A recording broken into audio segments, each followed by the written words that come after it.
GST கம்மி பண்ணியிருக்காங்க, இந்த மக்களுக்காக தான் கம்மி பண்ணியிருக்காங்க. இது மக்கள் புரிஞ்சுக்கணும். எந்த அளவுக்கு 28% ஜிஎஸ்டி கிடையாது.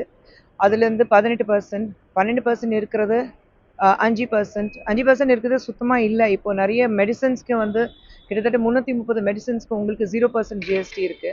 ஸோ நம்மளுடைய சாமானிய மக்கள் வந்து எப்படி வந்து ஒரு இன்னும் கம்ஃபர்டபுளா வாழணும், அவங்க எப்படி சேமிச்சு வைக்க முடியும், அதுக்காக ஜிஎஸ்டி கம்மி பண்ணிட்டு அவங்க இதெல்லாம் பிளான் பண்ணியிருக்காங்க. ஸோ ஐ திங்க் எல்லாரும் சேர்ந்து பிரதமர் மோடி அவர்களுக்கும், நிர்மலா சீதாராமன் அவர்களுக்கும் அண்ட் மத்திய அரசுக்கு நன்றி தான் சொல்லணும். மத்திய அரசு மீனவர்கள் விஷயத்தை இரட்டை நிலைப்பாடு இருக்கு. அதாவது தமிழகத்துல மீனவர்கள் பிடிப்பதா தமிழக மீனவர்களும் மற்ற மாநிலம் பிடிப்பதா அவர்கள் இந்திய மீனவர்களும் சொல்றாங்கன்னு சொல்லிட்டு விஜய் வந்து நாகப்பட்டினத்துல ஒரு தம்பி வந்து புதுசா வந்திருக்கிறாரு, முழுசா தெரிஞ்சுக்கிட்டு பேசினா நல்லா இருக்கும். ஒரு பாலிசி வரும்போது தமிழ் மீனவர்களுக்கும் அல்லது வேற மாநிலத்தை வாழ்ற மீனவர்களுக்கும் பாலிசி வேற வேற கிடையாது. இந்தியா முழுவதும் ஒரே சிங்கிள் பாலிசி தான் இருக்கு. அது எந்த பாலிசி இருந்தாலும் மத்திய அரசு ஒரு பாலிசி கொண்டு வந்தா அந்த ஸ்டேட் வைஸ் பாலிசி இல்ல. இப்போ தமிழக மீனவர்களுக்கு பாலிசி வேற இருந்தா விஜய் அவர்கள் பேசுறது, குற்றம் சொல்றது நியாயமா இருக்கலாம்.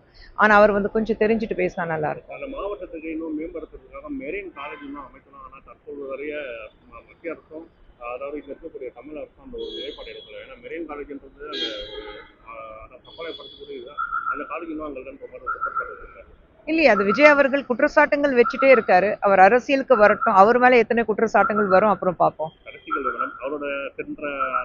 இந்த இன்டர்வியூ விஜய் சார் பத்தி தான் இந்த இன்டர்வியூவா? வரட்டும் போய் பேசுவோம். டயா பூஸ்டர் சுகருடைய ரிமோட் கண்ட்ரோல் இனி உங்க கையில. அனைத்து மருந்து கடைகளிலும் கிடைக்கும். செய்திகளை உடனுக்குடன் தெரிந்து கொள்ள கீழ்கண்ட கேபிள் மற்றும் டிடிஹெச் நெட்வொர்க்குகளில் எம்நாடு செய்தி தொலைக்காட்சியை காணுங்கள். பாதகம் செய்பவரை கண்டால் நாம் பயம் கொள்ளலாகாது பாப்பா. மோதி மிதித்துவிடு பாப்பா, அவர் முகத்தில் உமிழ்ந்துவிடு பாப்பா. அண்மை செய்திகளை உடனுக்குடன் தெரிந்து கொள்ள இணைந்திருங்கள் எம்நாடு தொலைக்காட்சியுடன்.